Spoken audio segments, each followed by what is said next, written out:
본 의원은 지난 2018년 7월 1일 민선 7기가 출범한 이후 이번 제190회 정례를 맞이하여 민선 7기 1년을 돌아보며 기초자치단체로서의 김포시 기능과 역할에 대하여 5분 발언을 하고자 합니다. 먼저 민선 7기 1년 동안 김포시에 발생한 주요한 문제점과 현안 사항에 대해 말씀드리겠습니다. 첫째, 복지와 관련된 문제에 말씀드리면 지난 5월 8일 구례동의 한 아파트에서 40대 여성이 두 자녀와 함께 극단적인 선택을 시도하여 여성과 10대 아들이 숨지는 안타까운 사연이 언론을 통해 밝혀졌습니다. 경찰에 따르면 남편과 별거 중이던 이 여성은 특별한 직업 없이 두 자녀와 구례동에서 생활해 왔으며 경찰은 이 여성이 관리비, 통신비 등을 수개월째 내지 않은 점을 들어 극심한 생활고를 겪다가 극단적 선택을 한 것으로 파악하고 있습니다. 이 내용은 지난 5월 8일자 중앙언론지에 기사화된 김포시 구례동의 한 아파트에서 벌어진 김포판 세모녀 사건으로 경제 선진국인 대한민국 사회안전망의 사각지대가 김포시에 아직도 존재한다는 실증적인 예로서 김포시 사회에 경종을 울린 충격적인 사건이었습니다. 더욱이 관리비, 통신비 등을 수개월째 내지 않았다는 기사 내용을 접하면서 김포시에서 더욱 세심하게 살펴보았으면 이러한 결과가 안 나오지 않았을까 하는 아쉬움이 남는 대목입니다. 따라서 이 사례에서 알 수 있듯이 우리 사회가 경제 약자에 대한 지원책으로서 기준으로 삼고 있는 기초생활 수급제도의 맹점을 다시 한번 점검하여 복지행정의 대안을 모색해야 한다고 생각합니다. 이와 더불어 전년도 대비 김포시의 자살률이 57% 증가했다는 불미스러운 언론의 발표가 말해주듯이 복지 문제의 심각성을 인식하고 앞으로 저소득층의 비율이 높은 지역과 급격한 인구 증가에 따른 복지 수요가 폭증하는 지역에는 복지팀의 증설 및 인원의 보강, 그리고 복지 수요에 대한 정확한 조사가 선행되어야 한다는 말씀드리며 이러한 문제의 발생에 대한 대응책이 강구되어야 할 것으로 판단됩니다. 두 번째, 교통 문제에 대하여 말씀드리겠습니다. 요즘 대한민국에서 큰 이슈로 주목받고 있는 주 52시간 근로시간 단축에 따른 문제가 앞으로 김포시도 이해가 안 될 것이라는 예상을 해보면서 이와 함께 오는 7월 300일 이상 사업장에 주 52시간 근로 1일 2교대 근무가 적용되면서 인원 확충의 문제가 수면 위로 부상되고 있어서 김포시의 대중교통 문제를 책임지고 있는 김포지역 버스회사의 경우 현재 대비 약 400여 명의 인력 충원이 필요한 것으로 알려져 향후 인력 확보 문제가 김포시 교통 문제의 뜨거운 감자가 될 것으로 예측되고 있습니다. 더욱이 버스기사 문제는 버스 운전면허, 대형면허, 가스 자격증 등 3개의 자격을 갖추고 일정 경력 또한 요구되어 인력 수급이 쉽지 않은 상황이며 더군다나 오는 7월 1일이 되면 전국의 버스 회사들이 동시에 운전기사 채용을 하게 되면서 운전자 모셔오기 전쟁이 벌어질 전망이고 여기에 김포시 운수회사들이 임금 수준이 서울과 인천 지역을 비롯한 타 지역보다 낮은 것으로 알려져 운수회사들은 앞으로 적자 노선을 폐지하거나 운행 횟수, 거리, 시간 등을 축소할 수 있다는 우려를 낳고 있어서 김포 시민들의 대중교통 이용 불편이 예상됩니다. 따라서 이에 대한 대책이 마련되어야 할 것으로 생각됩니다.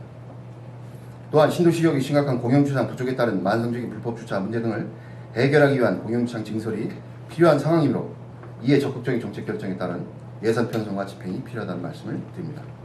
세 번째로 환경오염 문제에 대해서 말씀드리겠습니다. 김포시는 민선 7기에 들어서서 이를 대처하기 위하여 환경과의 전쟁을 선포하고 대대적인 단속 강화를 하는 등 나름대로 노력을 다하여 어느 정도 가시적인 효과가 나타나고 있는 것도 사실입니다. 그러나 근본적인 환경오염 방지 대책과 더불어 쾌적한 환경 조성을 통한 시민들의 행복한 삶을 꾸려나갈 수 있는 주거공간으로서 김포를 만들기 위한 장기적인 대책이 필요하다 할 것입니다. 이와 더불어 좀처럼 해결되지 않고 있는 신도시 지역의 악취 문제, 생활쓰레기 적체 문제 등은 조속히 해결돼야 할 사안이라고 생각됩니다.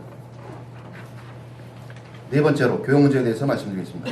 신도시 학급 과밀화 문제 등을 비롯한 교육 환경 개선의 문제가 시급한 과제이므로 관련 기관 교육지원청과의 긴밀한 대화 협조를 통하여 해결되어야 할 매우 중요한 과제인데 이런 것은 제쳐두고 광역자치단체의 교육재정 영역에 속하는 수학여행비를 김포시의 모든 중고교생에게 지원하기로 하였으며 또한 가정 형편을 따지지도 않고 모든 학생에 지원하는 건 김포시가 전국에서 처음이라고 알려져 언론으로부터 문제의 심각성에 따른 우려와 비판을 받고 있으며 선택적 복지 필요성이 문제제기와 더불어 포퓰리즘적인 정책 결정이라는 여론이 김포시 사회에 형성되고 있습니다. 또한 학교에서조차도 이 사업을 허용하면 무상급식과 무상교복에 이은 현금 퍼주기 경제에 과열될 수 있다는 걱정을 하는 실정입니다. 따라서 앞으로 김포시는 교육정책의 보조기관으로서 정치적인 색채 요소를 배제하고 오직 김포시 교육복지 구현을 지원하기 위한 기관으로서 역할에 초점이 맞춰져야 할 것입니다. 끝으로 집행부의 예산 사용 문제에 대해서 말씀드리겠습니다. 제191회 임시회 의결을 통해서 승인된 2019년도 제1회 추경안 중에서 4.27 남북정상회담 1주년 기념에 열릴 예정이었던 한강하구 물길 열기 행사가 취소되어 불령 처리된 사업비를 오는 6월 15일 6.15 남북 공도선언 19주년을 기념해 고촌읍 신공리 백마도에서 KBS 열린음악회 비용으로 사용할 것으로 언론에 알려졌으나 최근 KBS 측과의 협의 과정에서 비용 과다 문제로 결렬되어 취소된 것으로 알고 있습니다.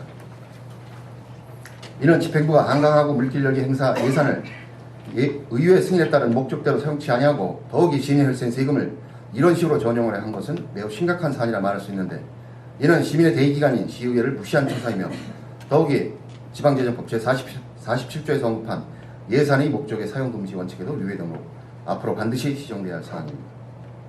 이와 더불어서 지정책 측면에서 적경지역의 상황을 인식하여 평화 통일 문제를 김포시에서도 중앙정부가 추구하는 국가정책에 발맞춰 사업을 추진하는 것도 바람직하다고 생각되지만, 기초자치단체인 김포시가 과도하게 평화와 통일 관련 정책과 예산을 확보하고 주로 국가기관에서 추진하는 거시적인 정책을 논하거나 사업을 추진하는 것이 과연 적정한 것인가에도 재검토해 보아야 할 사항이라 생각됩니다. 또한 앞에서 언급한 것 외에도 반드시 해결되어야 할 김포시의 여러 문제점과 수많은 민생 현안이 산재해 있음에도 불구하고 더욱이 헌법에 명시된 국민의 기본권인 생존권마저도 보장되지 않고 있는 작금의 상황에서 기초자치단체인 김포시가 기초단체의 기능과 역할에 충실해야 하는 사명을 망각하고 국가적인 거대 담론이나 중앙정부의 역할과 기능에 관심을 기울이고 몰두한다면 시민행복 김포의 가치를 2배로 나는 민선 7개 시장 목표는 한낱 홀 좋은 구호로만 그치지 않을까 하는 의구심이 들고 있는 것이 현실입니다. 따라서 시장님께 민선 1년 동안 시정을 추진하면서 나타난 문제점들에 대하여 다시 한번 점검하고 사업들을 재조정할 필요가 있다고 주문드리며, 이와 함께 민생 현안 해결에 충실한 것이 기초자치단체인 김포시 기능과 역할이라는 말씀을 드리면서 이만 마치겠습니다. 경청해 주셔서 감사합니다.